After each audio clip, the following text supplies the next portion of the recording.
impostor game. Ang gagawin nyo, doon sa ano na yon, doon sa Tupperware, may nakasulat doon sa mga papel.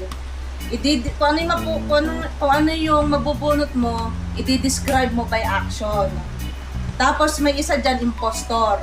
So huhulaan nyo at the end ng ano nyo, ng pagdidescribe kung sino yung impostor, ituturo. Kung sino yung ang punishment sa maling nakapagturo, susulatan sa mukha. Okay? Start na tayo.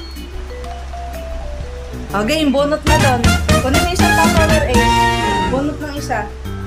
Bunot ka isa. Bunot. Yan, lagay mo doon ng ano, Tupperware. Huwag niyo papakita sa kanila. Tignan mo. Tignan mo yan. Ipakita sa camera. Yung isa, pakita mo doon. Ako? Pero, ikaw na lang, para mas malapit ka. Takpan mo baka makita ni Homer eh.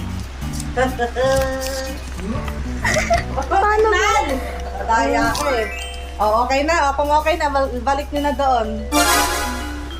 Aka na nga, Brad, yung Tupperware. Di ba, balik? Ibubulsa yan, di ba? Balik mo na. Binubulsa yan. Bala kay bulsa mo na. Yan na.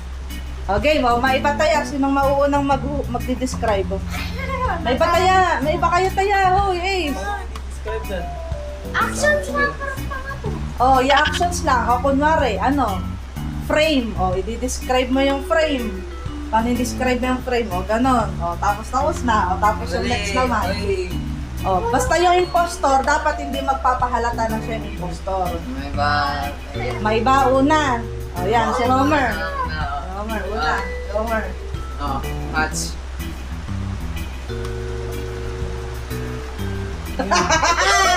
Next. Sinong next? Ikaw na next. Ikaw next. Ikaw next. Okay, ikaw. Syempre, dapat mag-gets mo yun. Dapat mag-gets mo kung ano yung ginagawa nung Nakalagay na yata ako ni dyan eh. Ha? Nakalagay na yata ako ni dyan eh. Postor eh. Hindi! Nasa isang papel lang yun. Ikaw na. Ikaw na.